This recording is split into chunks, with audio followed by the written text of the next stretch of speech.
Um, Before I start, I want to give all honors and glories and praises to Yahweh, Bahashem, Yahweh Shai, Bahashem, Wakakodash, Yahweh, which is the one true name of the Heavenly Father, Yahweh Shai, who the world ignorantly calls Jesus Christ, but his one true name is Yahweh Shai. Double honors to the elders and the apostles of Great Millstone, who will well and teach well, because those are the men who I've learned this truth from through the spirit and power of Yahweh Bahashim Yahushai. Peace, blessings, salutations to the hopeful elect, and shalom to you sincere brothers scattered abroad, pushing forth this word in truth and sincerity. I am the brother Mashiach Irazakah from the servants of Yahweh Yahweh Shai Camp, Las Vegas, Nevada branch. And pretty much, I was going to tell people to go down and watch my previous videos to the first part of Daniel 7, but through the Spirit, I decided to break down from verse 1 all the way to verse 8, because I just broke down, I used my notes a little bit, and I broke down verse 9 through 28. So now I'm going to do the first part, because I got so many videos uploaded on my channel, it might be hard for individuals to find the first part. So to make it easier for people, I decided to do the first part. So we're going to do the first part again. And Lord willing, this lesson is edifying. And this lesson is going to be titled as Daniel 7, breakdown from verse 1 all the way to verse 8. So Lord willing, this lesson is edifying. This is Daniel 7 and 1. It says, in the first year of Belshazzar, the king of Babylon. King Belshazzar was the last king to rule in Babylon. He was taken down by Darius the Mede when you read Daniel, the 5th chapter. All right, he was taken down by Darius the Mede. He was killed by Darius the Mede. And I'm going to get that out, Daniel 5, and we'll start at verse... Actually, I'll start up, because I always start at verse 28. But we'll start up, actually, and go down to 31. We'll start at verse 24. This is Daniel 5 and 24. It says, then was the part of the hand sent from him, and this writing was written, and this is the writing that was written, Mene, Mene, Tekel, Usfarsin, Salakia. This is the interpretation of the thing, Mene.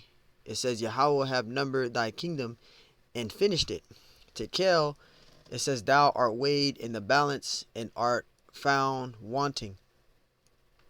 Verse 28, it says, Paris, thy kingdom is divided and given to the Medes and the Persians. See, so this is the Babylonian Empire, and they were taken down by the Medo-Persian Empire. You had the Medes that came first, and then the Persians. That's why it says Medes and Persians, because you had the Persians, you had the Medes that came first, then you had the Persians that came after, and the Persians, they were mightier, right? That's why it says one was high on one side, lifted up on one side. That's talking about the Persians there. The Persians was greater. You had the Medes, and then you had the Persians, and the Persians were mightier. They were greater. Verse 29, it says, then commanded Belshazzar, and they clothed Daniel with scarlet, and put a chain of gold about his neck, and made a proclamation concerning him, that he should be the third ruler in the kingdom. Verse 30, in that night was Belshazzar, the king of the Chaldeans, slain. See, King Belshazzar was the last king to rule in Babylon. He was killed by Darius the Mede. And Darius the Median took the kingdom, being about 62 years old. See, so Darius the Mede, he took down King Belshazzar. He killed him. So King Belshazzar was the last king to rule in Babylon. So let's read it again. Daniel 7 and 1. It says, in the first year of Belshazzar, king of Babylon, Daniel had a dream and visions of his head about his bed, right? It says, then he wrote the dream and told the sum of the matter, right? So pretty much he was recounting on what he saw in his dream, in his vision. And then he told the sum of the matter, meaning, like what brothers do in the truth. When they have dreams, they may have dreams of Jacob trouble. They may have dreams of the chariots. They may have dreams, of the elect receiving the crowns, etc. That's pretty much what Daniel was doing in this verse. Verse 2, it says, Daniel spake and said, I saw in my vision by night, and behold, four winds of heaven strove upon the great sea. And the great sea, that's talking about the Mediterranean Sea. Verse 3, it says, and four great beasts came up from the sea, diverse one from another. And the four beasts, that's a representation of the four major empires. So when you read, and four great beasts came up from the sea, that's the representation of the four major empires. The the Babylonian Empire, Salakia, the Medo-Persian Empire, the Greek Empire, and the Roman Empire. Those are the four major empires. We're going to prove that. Let's go down to verse 17. Right? And it says, these great beasts, which are four kings, which shall arise out of the earth. See? So the four great beasts, as you see right here, is talking about the four major empires. The Babylonian Empire, the Medo-Persian Empire, the Greek Empire, and the Roman Empire. That's what that's talking about. Verse 4, it says the first was like a lion. This is the first beast. It says the first was like a lion and had eagle's wings. This is talking about the Assyrian Empire. Let's prove it. I want to give an example. So we're going to go to Google. For edification purposes, you know, it's good to edify. Go to Google and look up Assyrian art. Make sure I'm spelling it right. Salakia.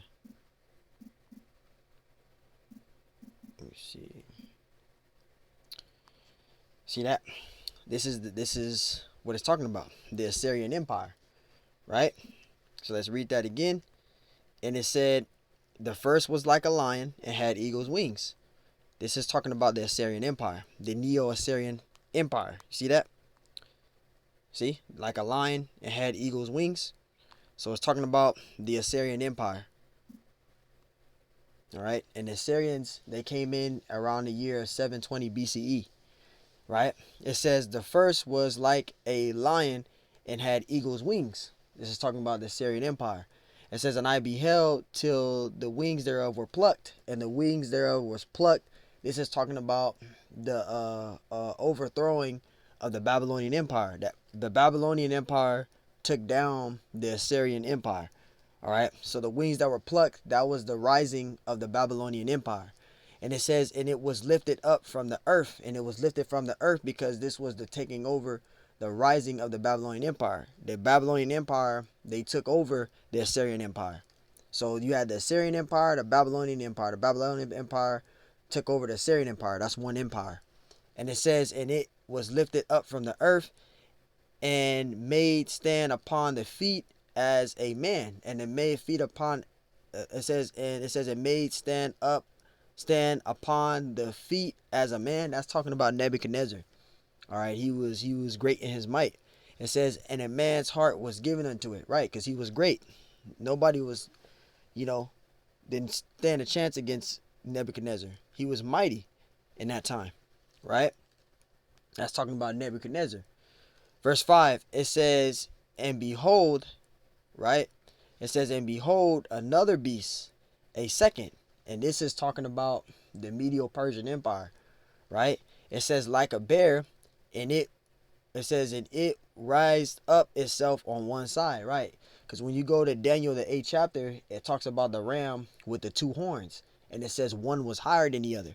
That's talking about the Medes, which the Medes came first, and the Persians came. They were mightier, right? And it says, and it had 3 ribs and the mouth of it between the feet of it. And the 3 ribs and the mouth of it, that's talking about the locations and the areas that they conquered.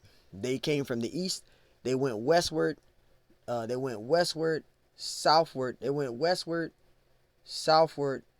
I think it was north. They went northward, southward, and westward. All right. And actually, I'll get that. So we were reading Daniel 7, and because I want to make sure I'm saying it the right way. It says, and it had 3 ribs in the mouth of it between the teeth of it. That goes into the areas that they've conquered. Here it is right here. Daniel 8:3. This is going into the Medo-Persian Empire. It says, then I lifted up mine eyes and saw, and behold, there stood before the river a ram, see, which had 2 horns. See, so it was a ram with 2 horns, and the horns were high. See, the horns was high, but one was higher than the other. The one that was higher was the Persians. So you had the horns was high, but one was higher than the other, and the one that was the highest horn that is talking about, the one that was higher, was referring to the Persians. The Medes, you had the Medes, and then you had the Persians, right? It says, but one was higher than the other, and the higher came up last. See, the higher that came up last, that's the Persians. So you had the Medes came first, and then the Persians, right? And I believe they came in the year 586 BCE. If I'm mistaken, elders, brothers, correct me, but I believe it's 586 BCE, right? And it says, I could be wrong, but brothers, correct me.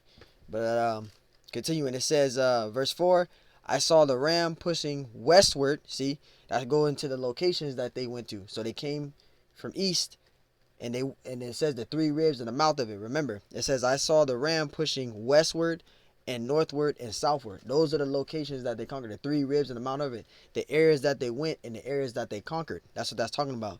It says, so that no beast might stand before him, neither was there any that could deliver out of his hand, but he did according to his will and became great, because they were mightier. The Medo-Persian Empire, they were mighty. And we're going to prove that that ram with two horns is talking about the Medo-Persian Empire.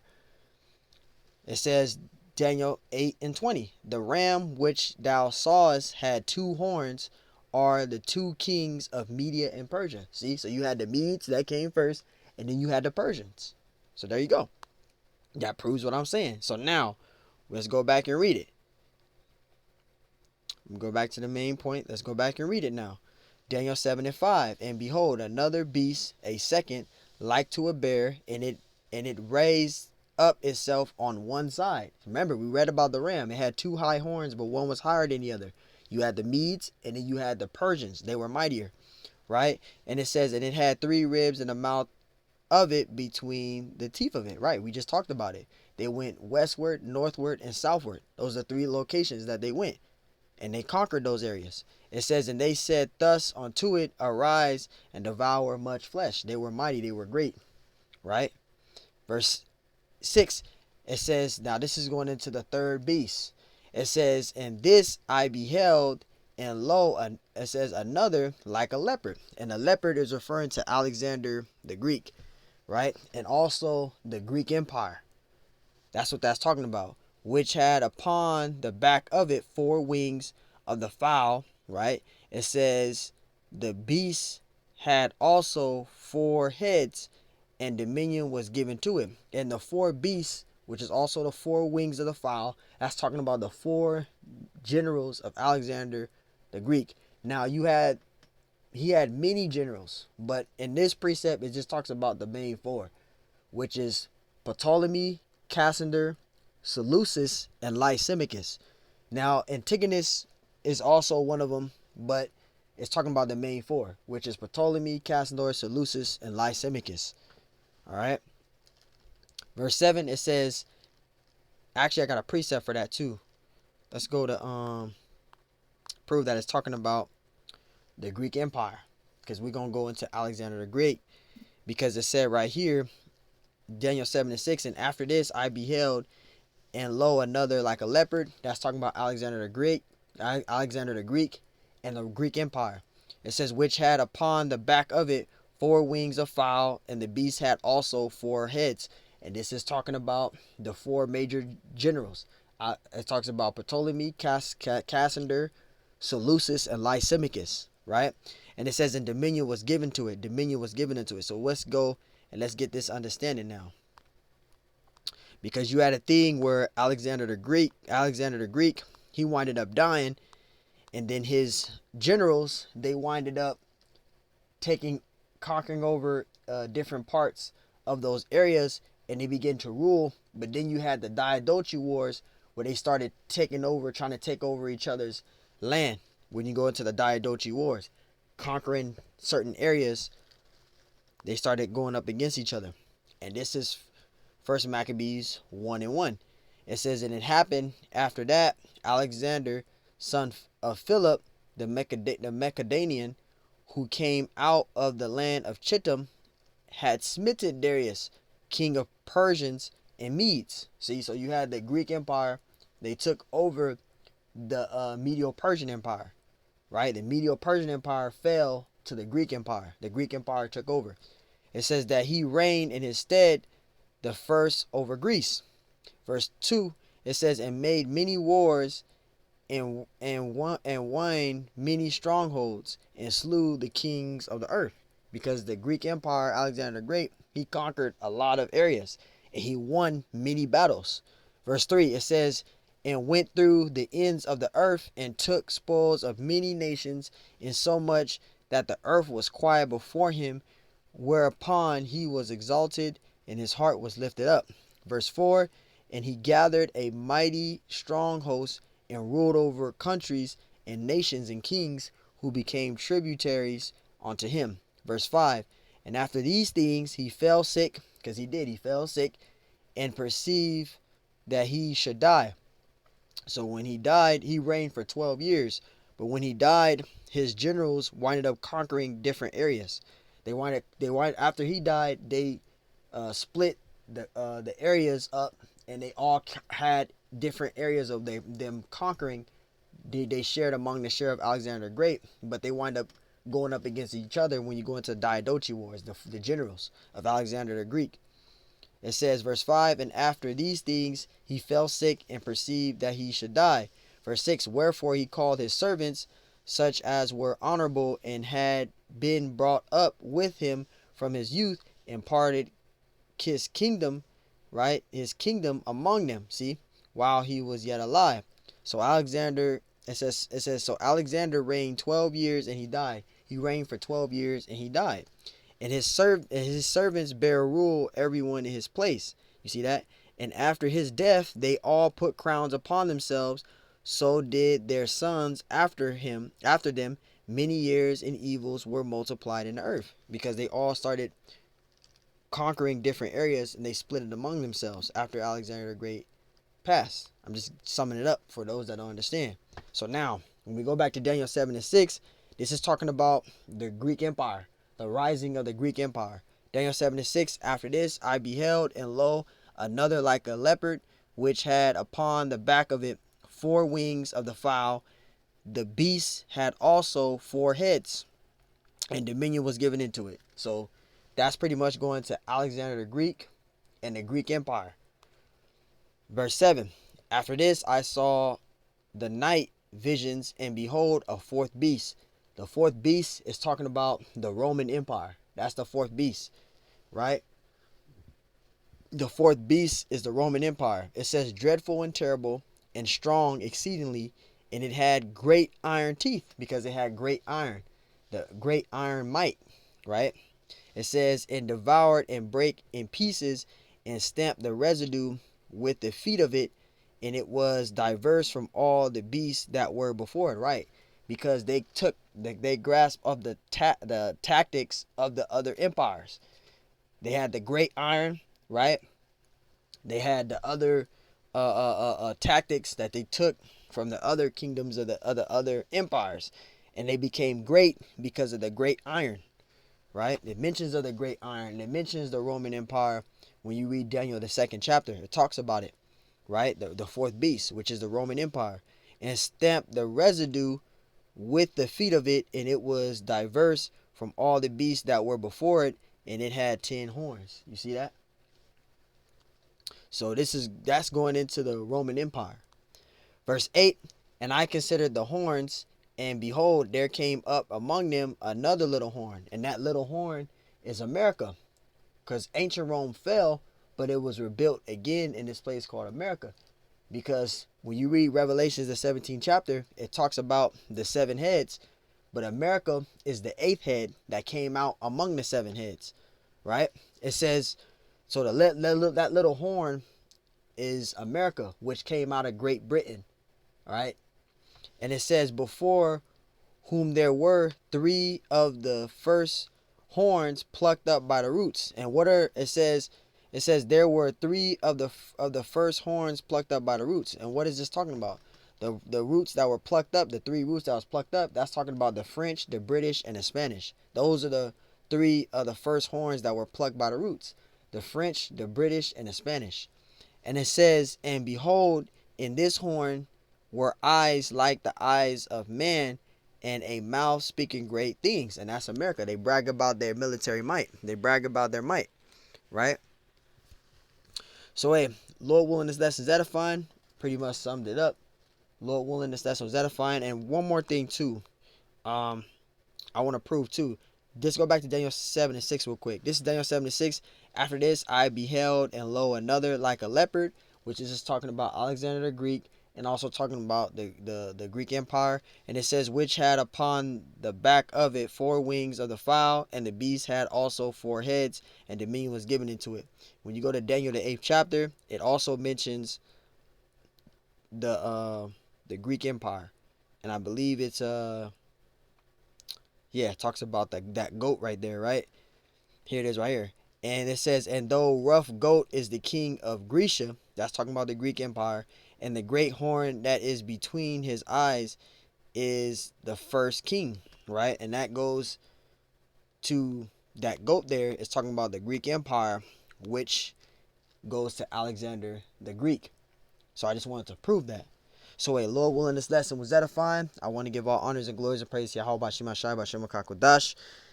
Double honors to our elders and apostles of Great Millstone, who will well and teach well, because those are the men who I learned this truth from through the spirit and power of Yahweh Shema Shai. Peace, blessings, salutations to the hopeful elect.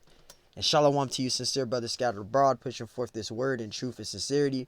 I am the brother Mashiach Arazakah from the Servants of Yahweh Yahweh Shai Camp, Las Vegas, Nevada branch. And Lord willing, this lesson was edifying. Till the next time I say, shalom.